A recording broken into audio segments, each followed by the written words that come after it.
She left me for a richer man and turned my daughter against me. But when she showed up broke and desperate in my office 2 years later, holding our child's hand, what I said next left her completely shattered. Let's begin. My name's Jackson Miller, and I didn't just crawl out of poverty. I dragged myself out, tooth and nail. You ever been so broke your dinner was a single slice of bread with ketchup? That was Tuesday for us. My old man vanished when I was 9, and Mom became a worn-out warrior, balancing 2 jobs and 3 paychecks short of survival. She worked the night shift at a nursing home and cleaned dentist offices by day, scrubbing sinks while praying under her breath. I swore no woman I married would ever suffer like that, so I became obsessed with building a life worth something. College wasn't a party, it was war. I studied construction engineering by day and loaded freight at night for a boss who thought deodorant was a myth. I barely slept, lived off vending machine coffee and dreams I couldn't afford to let die. And that's when Savannah Carter walked into my life. She glided into the university cafe like she owned the air in the room. Long red curls, designer boots, laughed too loud to ignore. Rich girl, pretending to be deep for the college vibe. She was majoring in advertising, but really, she was just collecting admirers. Men carried her books, paid her parking fines, begged to be in her orbit. I should have known better, but I fell hard. We got married right after graduation. Small wedding? Not a chance. Her parents dropped $50,000 like it was pocket change because Savannah refused to start her life with something tacky. Meanwhile, I had overdraft fees just trying to buy my groomsmen's ties. I landed a solid job in Dallas with a mid-tier construction firm, $80,000 a year.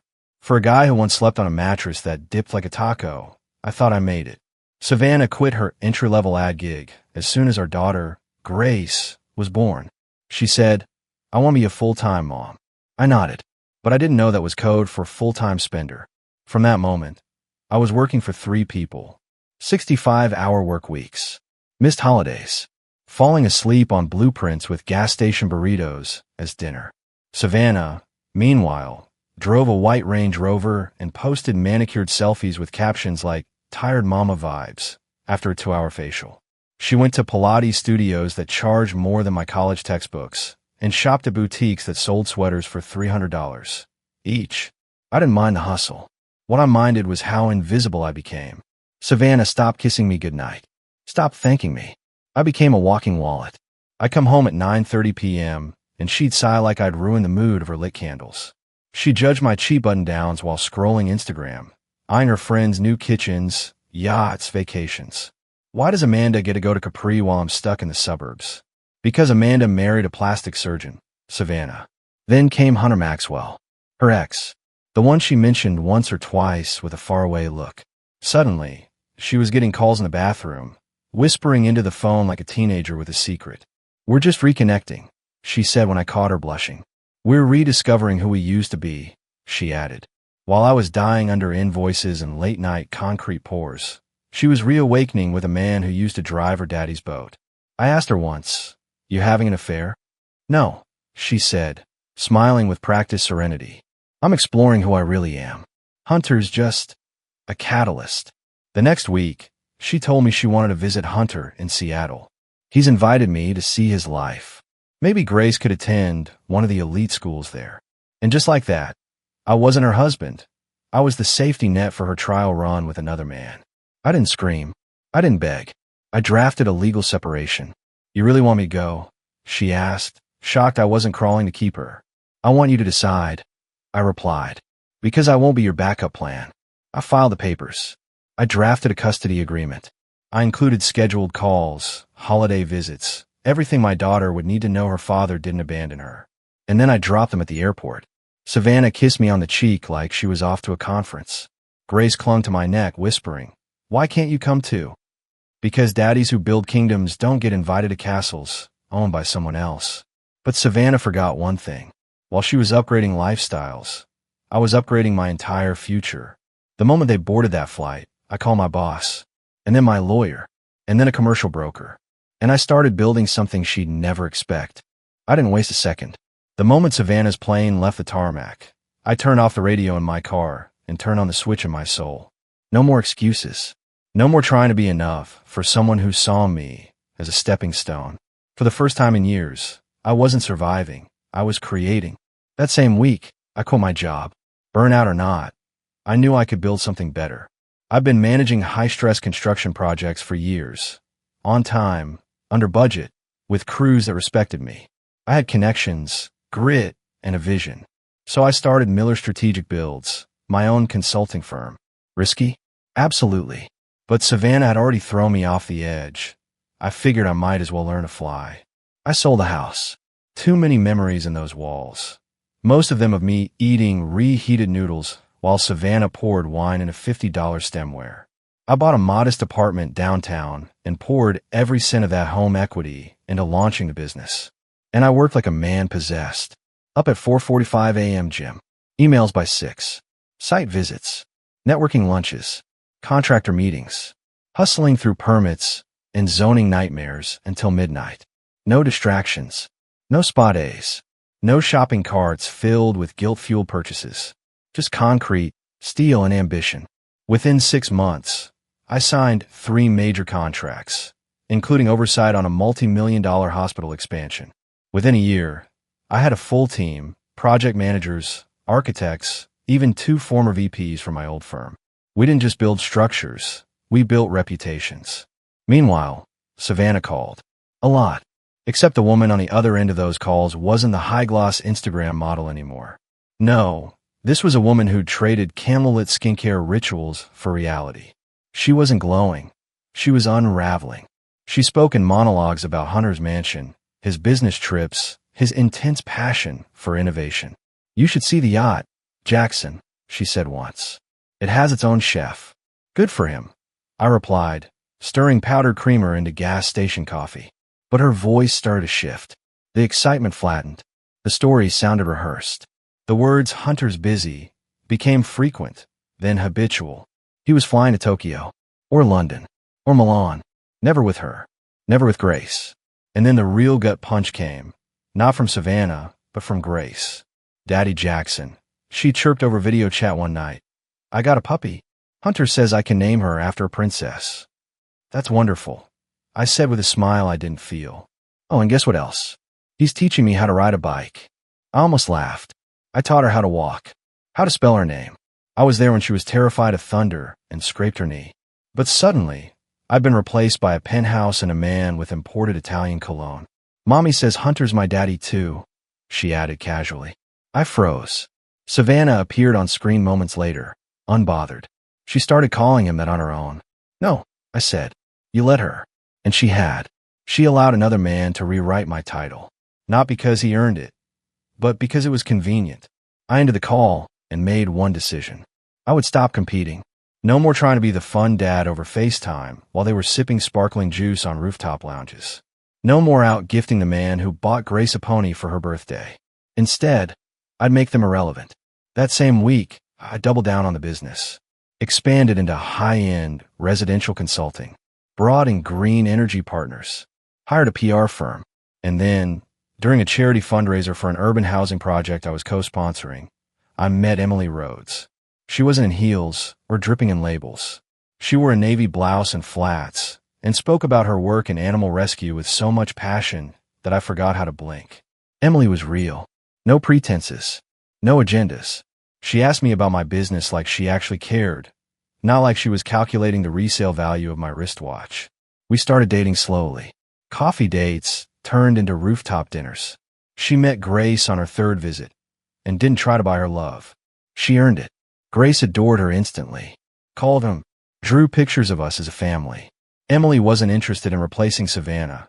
She was too busy being present. Meanwhile, Savannah's world was fraying. Hunter was traveling more, and her social media posts became less lavish. No more yachts. No more gourmet sushi towers. Just blurry lattes and cryptic quotes about growth through struggle. She tried to brag about Grace's new school. I didn't care, because by then, my company was bidding for a $200 million city revitalization contract. And we won. My name hit the headlines. I was featured on local TV. Suddenly, I wasn't Jackson the guy with duct tape boots. I was Jackson Miller, CEO, community leader, and builder of legacies. And then, one Monday morning, everything came full circle. My assistant knocked. "There's a woman here with a little girl." Says it's urgent. I knew. Savannah entered my glass office looking like a ghost of her former self. Not the perfectly curated woman I'd married, but someone who'd been steamrolled by karma. Grace ran to me. Daddy Jackson, she yelled, clutching me around the waist. I missed you. And Savannah? She just stood there, watching the empire she gave up on rise around her. Savannah stood there like someone waking up in a stranger's dream, except the dream was mine, and it was very real. She looked thinner, not in the fashionable, curated Instagram-filtered way she once obsessed over, but in a way that told you life had been chewing through her 1 inch at a time. Her once perfect nails were bare. Her designer purse had seen better years. And for the first time since I met her, Savannah Carter looked scared. Jackson, she said quietly, we need to talk. I didn't stand. Instead, I looked at Grace, my daughter, who was examining the photos on my office wall. Me standing with the mayor at the groundbreaking of a veterans housing complex. Me on stage accepting an Entrepreneur of the Year award. Me and Emily at a charity gala, her arm linked through mine. Grace pointed. She's really pretty, Daddy. I smiled. That's Emily. She's my fiancée. Savannah's face drained of color. That was when I finally stood and walked around the desk. Come in, I said. Say what you came to say. She sat, awkwardly, like the chair might judge her. We're out of options, she whispered. Hunter's gone. I didn't blink. Define gone. London. Business expansion. He left 3 months ago, she said, voice cracking. Said he needed to focus. Without the distraction of family. I nodded slowly. Of course he did. And what about you? I asked. What's left of that Seattle fairy tale? Her mouth twisted. Nothing. I have no savings. No job. I haven't worked since Grace was born. My parents won't help. They told me I made my choices, and I have to live with them. Sounds like good advice. She flinched. Grace, oblivious, was busy spinning in my office chair. I need help, Savannah said. We're sleeping on my aunt's couch. It's not even a bedroom. It's not a penthouse. I finished for her. Savannah's eyes welled up. Jackson, I made a terrible mistake. I left something real for fantasy. I thought I wanted luxury, excitement, a man who could elevate me. You wanted someone who could afford you. I corrected. Her voice cracked again. Maybe. I was young. I was selfish. But I see things now. The way you build all this, the way Grace talks about you. You're a good man, Jackson. You've always been a good man. I leaned back against the window ledge, arms folded. And what exactly do you want now? I asked. Let me guess. You want to come back. Play family again. Pick up where we left off, now that your lottery ticket expired. She was crying openly now. No. I mean yes. But not just for that. I want Grace to have stability. I want her to have you. And I miss us. I chuckled. Cold, but not cruel. Just done. You miss the man who fixed what you broke, I said. You miss the roof over your head, not the heart that held it up. Her tears came harder, streaking across her face like storm water down cracked glass. Please, she whispered. Grace needs you. I looked down at my daughter, our daughter, who was now drawing a picture of 3 stick figures, one tall, one medium, and a child in the middle. The taller one had brown hair and a blue dress. Who's that? I asked. That's Emily, she said brightly. She's going to be my new mommy. Savannah made a sound that wasn't quite a sob, but wasn't anything else either. Like her lungs betrayed her pride. She already sees Emily as family. I said, soft but firm, because Emily's been here. She never tried to buy Grace's love. She just showed up, over and over. That's what love looks like. I want to try again, Savannah whispered. I'll get a job. No, I cut in. This isn't a second chance. It's closure. Savannah looked up, shattered. I filed for full custody yesterday. I added. I've got the means, the home, the stability. And Grace, she already lives here in every way that matters. She tried to protest, but it was hollow. What about visitations? She asked. You'll get them, I replied. Court approved. Scheduled. Legal. Jackson, please. I walked back to my desk and sat down. Do you remember what you told me the night you left? I asked. She nodded slowly. That I was done settling. Right, I said. But what you didn't realize was I was done too. Just in a different way. I pressed the button on my desk. My assistant will walk you out. Savannah stood, but her eyes didn't leave mine. I was wrong about you. No, I said calmly. You just didn't see me. And now it's too late. She looked down at Grace. Can I hug her goodbye? Of course. Grace walked over, arms wrapping around her mother. It's okay, Mommy. Maybe you can visit me on Christmas. Savannah nodded with a broken smile. I'd like that. And then she walked out, her heels echoing in a hallway that once would have bowed to her. Now, it didn't even notice. It was strange how quiet things became after Savannah left my office that day. Not just the room. My whole life felt still, but not empty. There was no chaos, no yelling, no storm left behind. Just space. The kind of space you only feel after cleaning out the mess you'd been pretending didn't bother you. That night, I sat with Grace at the dinner table, her head full of stories about her day at school, and her new painting she'd made with Emily's help. Emily had cooked pasta, nothing fancy, but Grace kept saying it was the yummiest ever.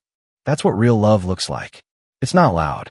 It doesn't wear designer logos or demand yacht parties. It shows up with warmth in its hands and patience in its voice. And over time, that kind of love builds an empire nothing can shake. Savannah didn't fight the custody request. Maybe she couldn't afford it. Maybe she knew deep down she'd already lost long ago, when she chose glamour over growth, fantasy over family. The court approved full custody within weeks. Grace was officially mine, legally and permanently. I told her the news the night we built a pillow fort in the living room. You mean, I live here forever now? You've always lived here. I smiled, tucking her in beneath 3 blankets. Now it's just official. She beamed. Can we put stars on the ceiling next? You got it. Meanwhile, Savannah faded further into the background. She got a retail job at a department store outside the city, working late shifts and carpooling in a rusted sedan. I didn't hate her. I didn't even pity her. I just didn't think about her much anymore. My energy was elsewhere. The business had doubled again, and I was consulting on large-scale municipal projects, libraries, hospitals, sustainable housing developments. I started mentoring young entrepreneurs, even funded scholarships for construction students from struggling families. It felt like I was finally becoming the man I used to dream about when I had nothing but duct tape on my shoes. And Emily? She was there for it all. Steady, joyful, never once asking for more than my time and my honesty. We got married in a quiet beach ceremony in Hawaii. Nothing extravagant, just vows under an orange sky and Grace tossing petals into the wind. She calls Emily Mommy L now. It wasn't forced. It wasn't even suggested. One night Grace just said it, like it was the most natural thing in the world. And it was. Savannah still calls sometimes, mostly to confirm visitation weekends. She tries to be polite, but her voice carries that weight. The one people carry when they know they've watched the good thing pass by, and they let it go for the illusion of better. I always keep the call short, respectful, but closed, because I'm not a rescue boat anymore. She had her chances. Now, I spend my nights reading bedtime stories. My weekends are for family hikes, homemade pancakes, and Saturday morning dance parties in the kitchen. And my empire? It's not made of marble or city skylines. It's made of the people who chose to build it with me. People who saw my worth before I proved it. People who stayed. A few months passed. The seasons turned quietly, the way they do when you're finally at peace. My life had structure now. Morning coffee on the porch, Grace's sleepy feet padding across the hardwood floor, Emily humming while packing school lunches, and the sound of laughter returning to a house that used to echo with silence. Success didn't feel like fireworks anymore. It felt like calm. It felt like dinner at home on a Tuesday. Grace was thriving. At school, at home, in her little world of crayons, science kits, and bedtime hugs. She still talked about Hunter sometimes, but more like a character from a book she once read. The memories were fading, and I let them, because I knew better than anyone. Kids cling to the love that stays. Emily stepped into motherhood like it was always meant for her. She never overstepped, never tried to erase Savannah's place. She simply filled the emptiness with presence, with kindness, with actions that spoke louder than any designer bag ever could. Grace adored her, and so did I. The business was booming, beyond anything I could have imagined. We moved into a new headquarters, built from the ground up. Steel and glass, efficient and modern, but with one special detail, a single framed photo near the entrance. It wasn't a ribbon cutting or a headline. It was an old image of my mom, holding a young me, standing outside our beat-up house. She was smiling, despite everything. That photo kept me grounded. One day, while walking Grace to class, her teacher stopped me. She talks about you constantly, she smiled. Says her daddy can build anything. I laughed softly. Well, I try. But I knew what Grace meant. Because building a life, a legacy, that's what I had done. Not with yachts or penthouses, but with purpose. Then, one afternoon, as I left a city meeting about affordable housing initiatives, I saw Savannah sitting across the street on a park bench. She looked worn. Not miserable, just older. Like life had finally caught up with her. She didn't see me. Or maybe she did and chose not to. And honestly, I didn't feel anything. No anger. No sadness. Just closure. She had made her choice. And so had I. Back home, Grace ran out to meet me at the gate, arms open wide. Emily followed behind, waving from the porch with a smile that still made my heart skip. This was it. The life I was always meant to live. Not because I was anyone's safe choice, but because I became the kind of man who didn't wait for someone to see his worth. He built it, brick by brick. And in the end, Savannah taught me one final lesson. Sometimes, losing someone you once loved is the best thing that ever happens to you, because it makes space for the ones who never needed to be dazzled by what you could give. They just needed to be loved by who you are.